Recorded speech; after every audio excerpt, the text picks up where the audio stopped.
নমস্কার বন্ধুরা, আমি ছন্দা। কেমন আছো সকলে? আশা করছি সকলে খুব ভালো আছো, আমিও বেশ ভালো আছি। আমার আরও একটি নতুন ব্লগে তোমাদেরকে অনেক অনেক অনেক স্বাগত জানাচ্ছি। তো বন্ধুরা, আগের ব্লগে তোমাদেরকে আমি যে দীঘা এসেছি তার ফার্স্ট ভিডিওটা শেয়ার করেছি। যারা দেখোনি, ফার্স্ট কমেন্টে লিঙ্ক দিয়ে দেবো, দেখে নিও। তো আমরা হোটেলে চলে এসেছি। আগের ব্লগে দেখিয়েছিলাম হোটেল পর্যন্ত, তারপরে হোটেলে এসে রেস্ট করে একটু ব্রেকফাস্ট করে নিয়েছি, কারণ আমরা অনেকটা ভোরবেলা চলে এসেছিলাম। আর তারপরে অনেকক্ষণ আমরা মোহনায় সময় কাটিয়েই তো দেখো হোটেলে এসে একটু রিল্যাক্স করে স্নান টান করে আমরা চলে এসেছি মন্দিরে। আমরা সোজা চলে এসেছি মন্দিরে। তো মন্দিরে এবারে আগের বারেও এসেছি, তো এবারে 6টা গেট আছে, তো আমরা 6 নম্বর গেট দিয়ে ঢুকছি। তো দেখা যাক এরকম কি হয়। তো অনেকেই যারা দীঘা গেছো, আশা করছি সকলেই জেনে গেছো মন্দিরের ভিতরে কী আছে না আছে। তবে মন্দির দেখো, আমি কোনো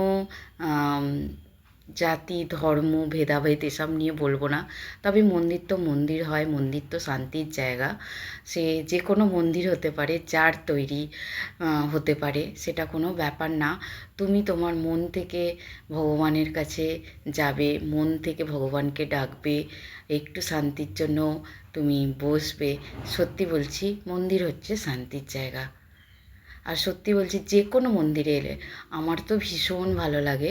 আর সত্যি কথা বলতে, মন্দির ভালো লাগারই জায়গা, স্থান, পবিত্র স্থান একটা। তবে আজকাল কী হয় বলো তো, যেখানেই যাবে সেখানেই ওই মন্দির বলো বা অন্যান্য জায়গা, বিশেষ করে মন্দিরে তো হতেই থাকে। একটা মন্দির হয়ে গেছে এখন ব্যবসার একটা ব্যবসা বাণিজ্যের জায়গা হয়ে গেছে, মানুষকে ঠকানোর জায়গা হয়ে গেছে মন্দির। তবে হ্যাঁ, তোমার মনকে পবিত্রভাবেই নিয়ে যেতে হবে।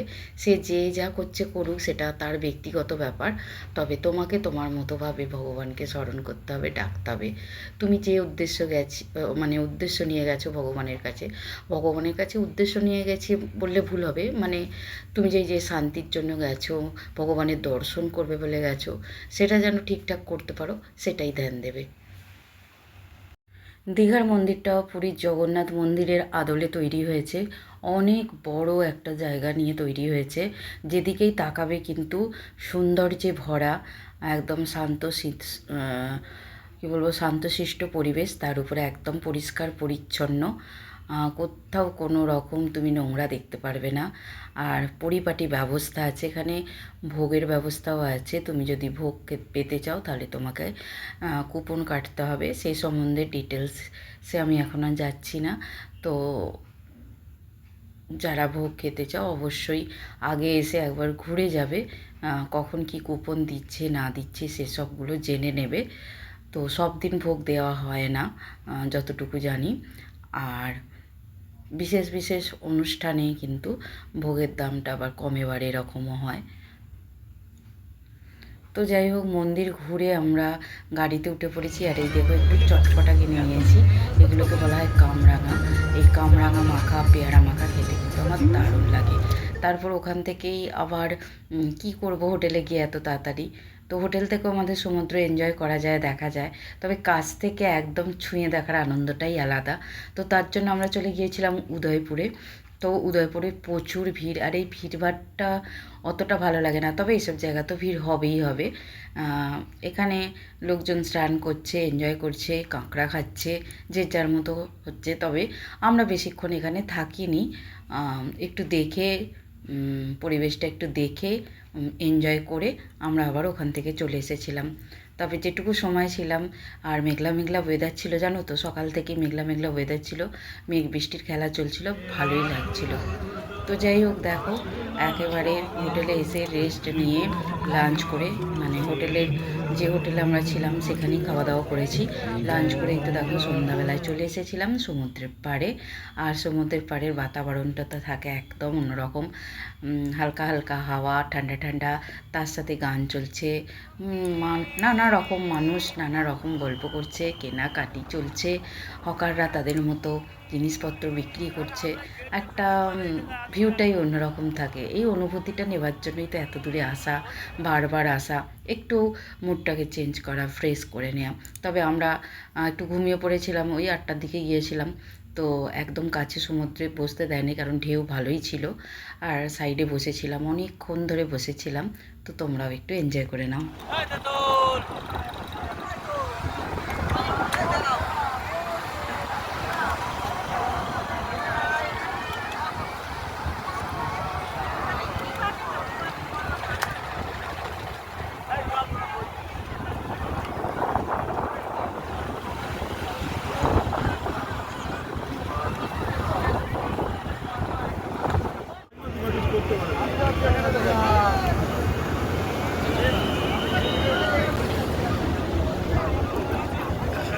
আটটা বেজে গেছে বলে আর বসতে দিচ্ছে না আমার।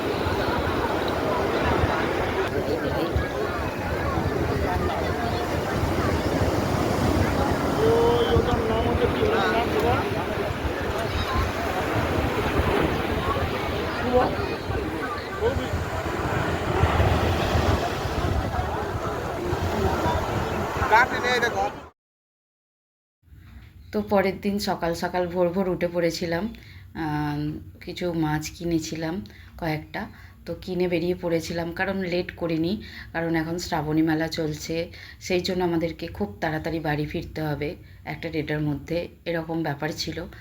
আর হাতে একটু সময় ছিল বলে আমরা চলে গিয়েছিলাম তাজপুর, কারণ তাজপুরের ভিউটা আমার খুব ভালো লাগে, এই যে পথে যেতে যেতে প্রাকৃতিক সৌন্দর্য, যেটা আমার ভীষণ ভীষণ ভালো লাগে। তাই জন্য বড়মশাইকে বললাম, চলো একবার টুক করে ঘুরে চলে আসি।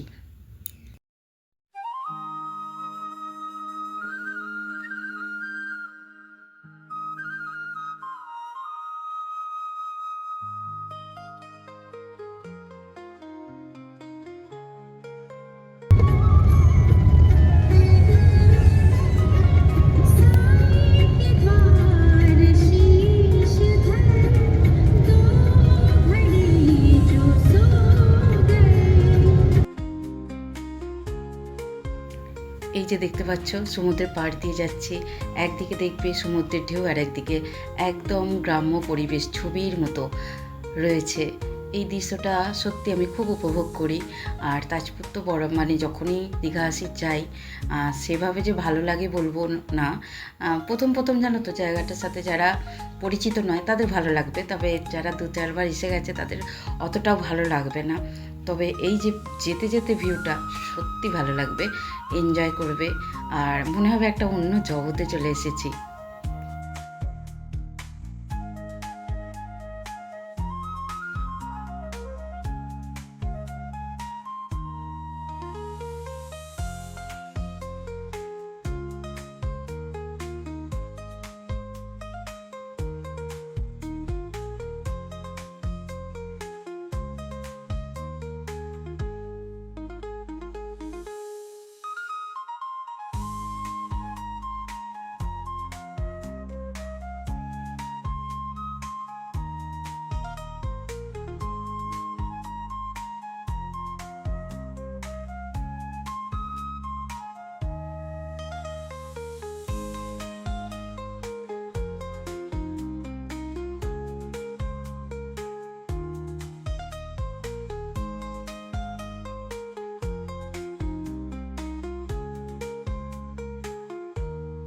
তো বন্ধুরা, আমরা চলে এসেছি তাজপুরে।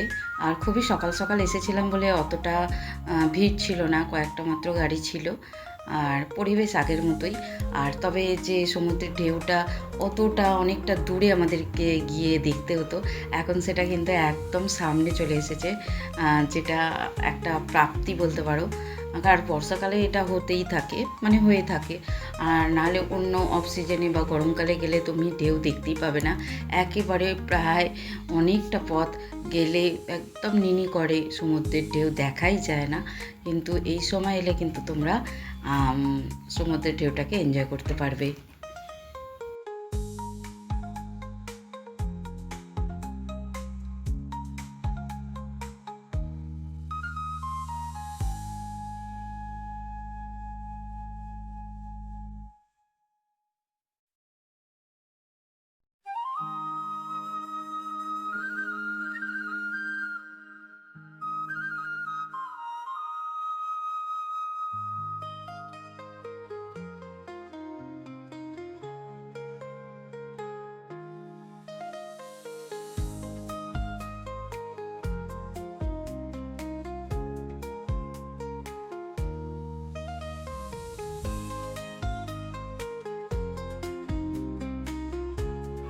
তো বন্ধুরা তাজপুরে এসেছি আর ডাব খাবো না তা কি হয়, তো একটা করে ডাব খেয়ে আমরা বেরিয়ে পড়েছিলাম বাড়ির উদ্দেশ্যে।